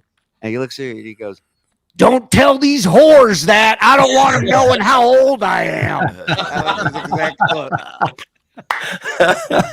And then he brought me over to the table with the boys and hung out with those guys for a little bit. And of course, some guy tried to test one of the wrestlers, and Dustin Rhodes actually knocked the fucking guy out in one shot, which was crazy. Bro, that's what. Yeah, Shuli, I always talk about, bro, I was, listen, man, before wrestling, I actually worked for like CBS. So I had been in the work field. So when I got the job at the WWE, bro, I wasn't one of these Mark fanboys. It was my dream to work for the W. I needed a job. My video stores, Blockbuster put me out of business. I needed a job. So when I got hired at the WWE, bro, like I had worked in the work field. I worked for a big company in CBS. Bro, I was a husband and I had kids. And, I'm just walking into this. I am happy to have a job. And then, Shuli, what happens is once you set foot into this world, now you see firsthand this wrestling bubble. Yeah, bro, I called it the wrestling bubble 2 weeks within when I was in the business, because, bro, in the wrestling bubble, like the rules and regulations of the real world don't matter. It's their own world. It's their own rules. It's their own regulation. And I used to tell people all the time, bro, if I really told you what was going on in the wrestling bubble, you wouldn't believe me. A normal person would not believe it. And that's why, bro, when I'm looking at this now and, the civil case and now the feds looking into this, bro, when they start looking into the wrestling business, they are just going to see things that are beyond your wildest imagination, bro. And that's why I wanted out. Before any of this shit went down, I swear, Shuli, when I was in the business, while I was in the business, I always used to say, bro, this is the devil's playground. The way this business is conducted with the politics and the dirt bags, and the used car salesman you have in that business, it's a devil's playground. And now, bro, if they really start digging into things, bro, God knows what they're going to find. Well, I mean, look, whatever comes up, we will definitely be covering it. And let me just mention, to get some real straight wrestling talk, definitely go subscribe and support Mr. Russo. Channel Attitude is where it all goes down. He's on Twitch. He's on YouTube. He's everywhere. He's putting the word out. And you couldn't be a cool. I've told people yesterday, I was promoting this. I said, the only reason you saw Whack Packers on wrestling was because of Vince Russo. He was the only guy. Can I tell you a great story about that, Shuli? And then I'll go, you're going to love this. Bro, I got to tell you, man, one of the most underrated promo guys in the history of the business. I mean, you always talk about your top 5 and it's Flair and it's Piper. Bro, bullshit. There was nobody better than William Moody, Percy Pringle, Paul Bearer. Sure. This guy could tell a story, bro, like he was an artist. Right. And, bro, I had so much respect for that man, bro. And we had a really, really solid relationship. And he does not get enough credit. This guy was a mastermind. Shuli, I swear to God, because this broke my heart more than the dogs licking my hand. Bro, I'm at the gorilla position on that Raw when we've got the whack pack. I'm at the gorilla position, bro. And now the real quick, the gorilla position, people may not know, you're right backstage, right where the wrestlers go out to enter the arena, and you're standing at a monitor, watching everything, monitoring everything, giving cues, if need be. So go ahead. I'm at the gorilla position now, bro. Keep in mind, I had a great relationship with Paul Bearer. We had a great relationship. So, bro. Now here they come marching through one by one the whack pack, one by one. Paul Bearer, I don't know if Taker was on after them. I don't know what the deal was, but he's standing back there. He had no idea any of this was going on. So now, when you say they walk by, we're talking Beetle, Nicole Bass, Fred the Elephant Boy. I don't know if Hank was there. Hank was there, bro, in full force. Hank was there. Drunk off his ass. Drunk off his ass, bro. So they're walking through, and Paul Bearer, like he gets wide-eyed and he's looking at them walk through. Bro, he walks over to me dead as a heart attack, not kidding around, dead as a heart attack, and he says, Vinny Roo, you just killed the wrestling business. I swear to God, bro. I love it. All right, let's get a couple more questions here for you, and we'll let you go, buddy. Which one of you is taller, Shuli or Marty? Oh, and we were peeing? I think it was Marty. Yeah, Vinny Roo is a Johnny Rods guy. Ya Allah Ben Hameen. Ya Allah. That's a man's man right there. Johnny Rods was a man's man, bro. I remember him from years ago in Staten Island because a friend of ours, what was his name, used to manage him. Frankie something. Oh, a little guy. Fuck, I can't remember it now. He used to bring him around all the time. And good people. He was a guy that Vince Sr. would legitimate use as a heavy. Like that's who Johnny Rods was, bro. He was a man's man, bro. Living the gimmick. Oh, Frankie Longo. You remember that name at all? Frankie Longo. He used to manage him on the independent thing. He used to hang out with us. J-Dead, can we all agree beautiful Bobby Eaton was the most underrated wrestler of all time? He's a great wrestler, man. Yeah. Definitely in the top 3. I think Arn Anderson. I think facial wise, watching his shit in WCW, face wise, like his reactions to him selling and working with the crowd, he sold more with the crowd than any other wrestler I've ever seen. And I love Arn Anderson. And that's such a lost art today, bro. They don't even know the crowd is there because they got to remember their spots. Yeah. That's why a guy. Well, and that's why a guy like MJF stands out in a C. Yep. In a C because the guy doesn't shut it off. He's old school. He'll fucking insult anybody anywhere. He's like Florentine. Florentine will fuck with anybody and prank him whether he's filming it or not. It's just in his DNA. He's a mess like that. So is Max. Max does the same thing. Yeah. He's living the fucking heel, and he's so good. So good. Vince, if you could create any storyline in any company, what would it be with current roster members? Great question. Oh my God. There's so many people, bro, that are being underutilized. I mean, just so many. They got a factory over there at NXT, and they just keep putting bodies through the factory. And once they're on Monday Night Raw, nobody gets over. because a lot of them, they're one dimensional, and that's what they're doing, and they've wasted so many good talents doing that. I mean, I always go back to Bray Wyatt, bro. Bray Wyatt should have been the Undertaker. I mean, this guy was an absolute genius, and they could not write up to his level.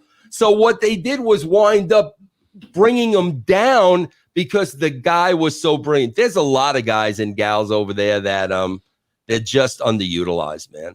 And it's partially, I think, not getting it, but also it's about no trust. There's no trust in the artist trying to figure this out for themselves.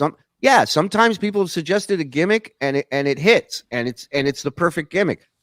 Other times careers have been killed because of the wrong gimmick. So why not let the person, kind of, but I think part of that problem is so many wrestlers are told not to do anything like that. It's been beaten out of them, kind of. What I mean? Well, Shuli, many years ago, Ryback talks about having a conversation with Triple H, and Triple H saying to Ryback, and I believe Ryback 100%. This guy's a straight shooter. He said to Ryback, "There's never going to be another John Cena." Because what the WWE did not like and what they couldn't handle was when a talent became bigger than the company. Because when Austin became bigger than the company and Cena and The Rock, now Vince McMahon can't control them. So Hunter told them, there's never going to be another John Cena. And bro, I got to give Hunter credit, because from that day forward, it's the 50-50 booking. Win one, lose one, win one, lose one. No story, no character. They've made it a point to make sure nobody gets over to that level. Wild. That's wild shit. There is no show on the internet better than this. I really appreciate what you guys do. Thank you, Slim. You're very kind, pal. This is the longest relationship I've been in, even though it's been abusive. I just can't quit, yo. Oh, Jay. Shut your fucking mouth, Jay Dad. Don't walk away. The corner. Don't walk away. Dude is going to over bros. Hey, listen, we had an over-under discussion about how many bros we were. I don't even know how many. There's been 96. The chat's been all hail the king of bros. Breaking bro. 40 was the over-under. We took the under like idiots in 10 minutes. But that was only 10 minutes, so we lost. We got to go back and tabulate. I did. There's got to be a Cowboy Bob Levy Orton Photoshop out there somewhere. Thanks, Frogula and Discount Don. Well, listen, Vince, I can't thank you enough for coming on here and fucking around with us. And we love you. We love the support you've given us from day one. He reached out to me, Vince, after I left the show. He's always been a good dude like that. And you don't forget people like that, man. So whatever you hear in the rumor mills, whatever you fucking, people tell you they think they know, get to know the person first before you make up your fucking mind. Yeah. What's up? Well, I thank you guys, man, for having me. And like I said, man, just keep doing what you're doing. You guys are so freaking. I mean, bro, it's really sad because I kind of, I keep my eye on all the Dabbleverse shows. And bro, it's like sometimes it gets to the point of embarrassing when people try to go toe to toe with you. I mean, Shuli, I compare it to, bro. Why do you think I don't engage Jim Cornette?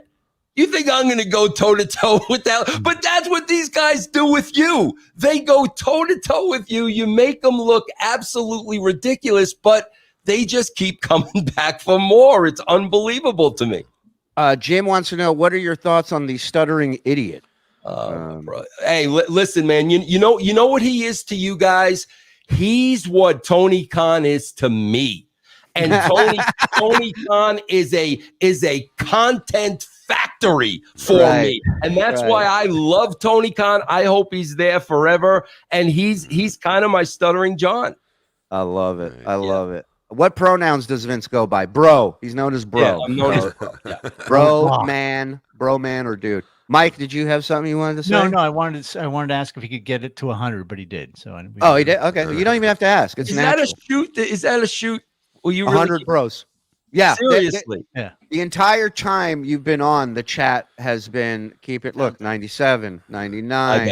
I got to do better. 99, 99, 99. Yeah, if you could have done this, no, you were fine. You kept it under 40 in 10 minutes, and we won. So Oh yeah. don't let them get to you. More bros than Harlem Barbershop. Oh, hey guys. Hey, that's Discount Don Jameson over there. What's up, Discount Don? Hey Vince, how you doing, bro? What's going on? One question for you. Who had the biggest attitude during the Attitude Era? The biggest. The biggest probably Vince. Yeah, there you go. Yeah. Big dummy. If Vince McMahon goes to jail, will he get hell in the cell or a fist up his Jericho? Hughesy's available. You ever want a great guest? You should definitely go on Hughesy's show. Go ahead, Zen. I got a quick question with Vince for Vince. For when Vince McMahon is out of the picture, say he goes to jail, say he doesn't have the influence he has anymore in the business. Is this going to open up a lot of new opportunities for guys who weren't getting put over? I think so, bro. I said, I've said over and over and over again, the only way, to me, I'm like Shuli. I only watch wrestling now because I get paid to watch wrestling. If I wasn't paid to watch wrestling, I would watch none of it. And I always said, bro, it's so archaic now. I always said the only way this is going to change is if a company buys it and it's a clean sweep. Yeah. And we've got new people in there that are looking at wrestling different in 2024. And I think that's exactly what we're seeing now, bro. I think that's exactly what's happening as we speak. We got to flip this house. We got to gut it, rebuild it, put it back out on the market. Man. Well, I think it's exciting because what Vince McMahon did for wrestling when he took power, it's almost going to be like a reverse explosion of what wrestling is going to change. Yes, totally it has to. It has to. Absolutely. Yeah. So it's really wild to see what's going to happen. Uncle Jack, Vince, can you cut a promo on me, please? Yeah, Uncle Jack, what are these guys going to do with $5, bro? They're going to divvy that up 4 ways. They're going to get $1.25 a piece, bro. How about $20, man? How about $5 each, you cheap bastard? All right. Hey, try not stealing my bar mitzvah promo next time, Vince. For the first 10 minutes, he cut the bro with man. Yeah. So it's like he's chopping it up, huh? Yeah. Well, listen, Vince, Channel Attitude. Check him out on YouTube, on Twitter. I follow him. The guy's got great takes, great opinions. He knows, man. He's part of the fucking turn in wrestling, man. It went mainstream with the raunchiest fucking shit going on possible. It was an amazing time. It made everyone a wrestling fan for sure. But let's be clear. No one shit on anybody else. No, let's be clear about that. No, that was and a no shit team zone over there, Vince. A good hey, team. Hey, Shuli, can I give a quick plug? You mind? Yeah. I just want to tell you guys because it's a free gimmick. If you guys want to get a taste of Russo's brand, bro, if you go to patreon.com/Russo TWC. If you go there right now and you've never been a Patreon subscriber, you can get a free week of the brand. And bro, when I say about a free week, I don't record as much as these guys do, but there's at least a show every single day, guys. So get a free week, bro. It's free. Patreon.com/Russo TWC. And extremely interactive too. So, he answers all the questions. This guy, he don't shy away from nothing, man. And he's a good dude, good dad, good man all around. Big fans, Vince. Thank you as always for coming on and joining us. Vince Russo, ladies and gentlemen. Thank you guys. Take care, man. Thank you. You got it, brother. Thanks, bro. Bye. That's my bro. My bro right there, man. My bro. Shit. That's my dog. That's my dog, bro, man, right there. How about them apples? The great Vince Russo. Love him. Yeah, he started out slow. He only did 15 in the first 10 minutes. I know. It's like a car. He's got to get warmed up. Yeah. I wanted to ask him about this Marty Jannetty Facebook post, but I forgot about it. Because I brought up the Marty Jannetty leg thing. But did you know that Marty Jannetty at one point put out a Facebook message about his daughter. I just want to read this real quick, show you what a fucking maniac Marty Jannetty is. If you loves me as much as I loves you, you will give your opinion. Just did a DNA 2 weeks ago. She's not my daughter. We both held out sex because you don't do that. But now that we ain't, from a guy's side, she's fucking hot. But she's been daughter. I want to too, but can't get past that. Wow. I think that's a hack. That's got to be hacked. So he claimed that somebody hacked his account and put this up. But the fact that some people are like, did they? There are people that go, did somebody really hack your account? I mean, it's an older story, Why but is he losing his leg? I think. Well, he's been. They just did a Dark Side, I think, or something, where he was on there and he's limping around. He's got his foot. His foot looks like it's fucking 3 feet put together. Wow. It's all swollen and big. I don't think it's diabetes. I just think it's just fucking. It's just injuries, age, partying. The Huntsville Tunnel Diggers, 35, marked down from 67. Let me tell you something, boys and girls. Listen up. This is Coach Dusty Shuli here with you.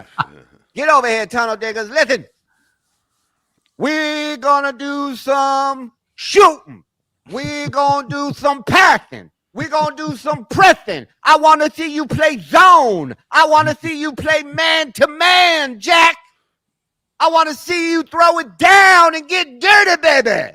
We're going to get rebounds like a funky monkey, daddy. What cities will we be playing in? Oh, you know where I'll be playing, Jack? We'll be in Sioux City, Iowa.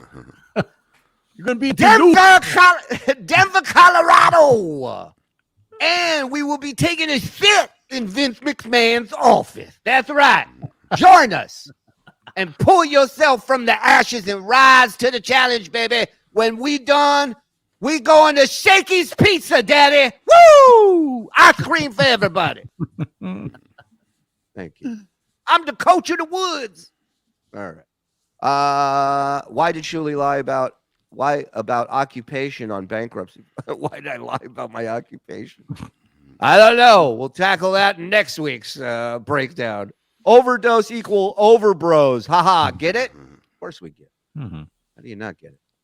108 bros and 2 almost bros. 109. Partial what bros. do you mean he would go, bruh? Yeah. And then he'd stop. We should have asked him to do a somber bro. That would have been great. We'll get that next time. We'll get somber bro next time.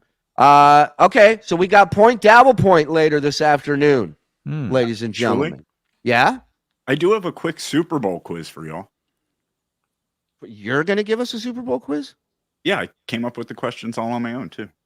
Oh, this I got to hear. You don't know shit about... Okay, go ahead. I did some research. Okay, let's go, nerd. Let's see what kind of research you did.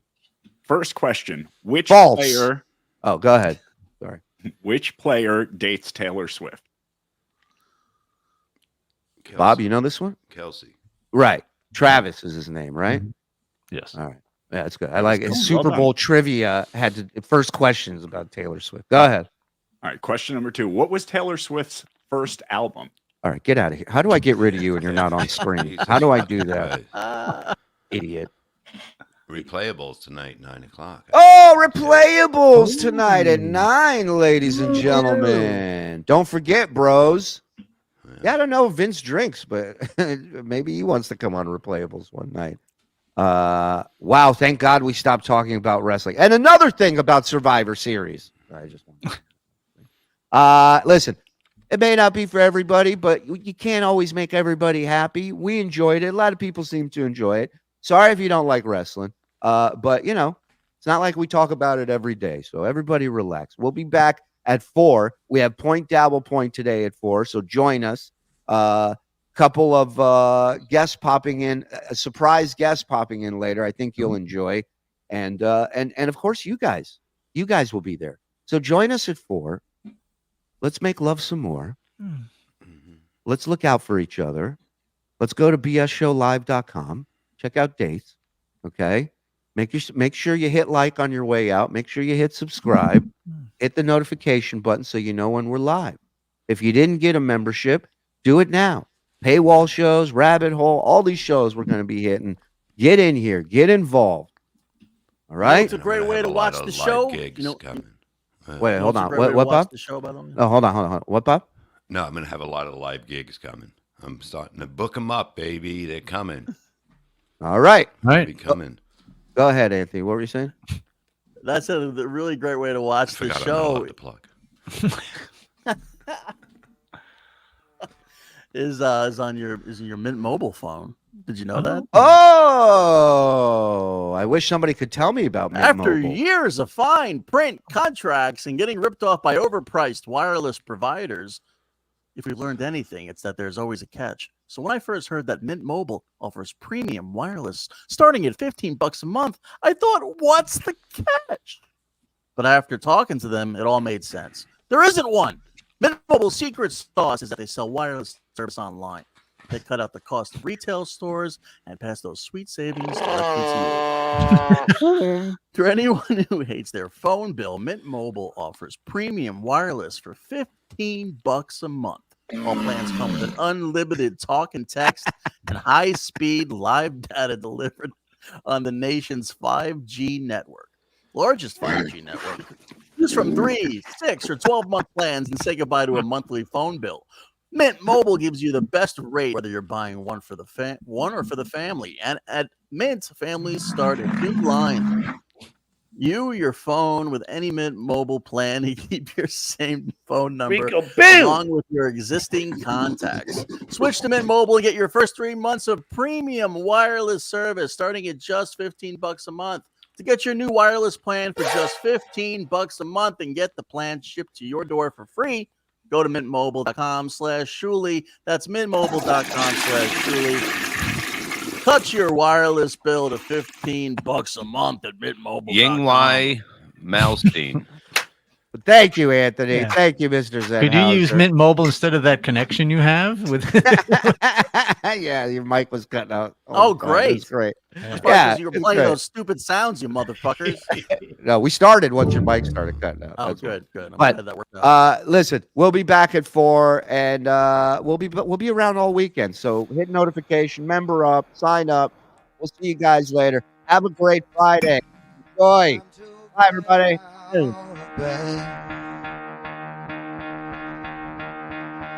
Time to wake up.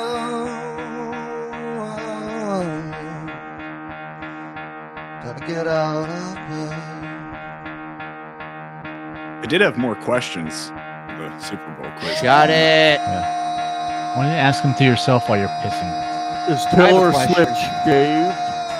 I have a question. Why are you talking? Bro counter bro at 4 p.m., guys. Dude, we broke all the bros.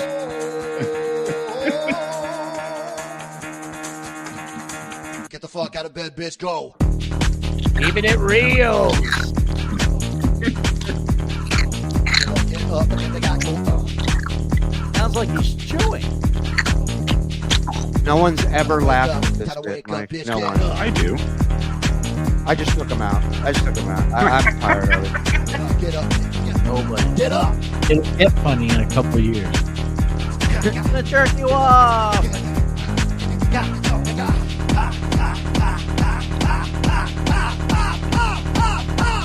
Yeah.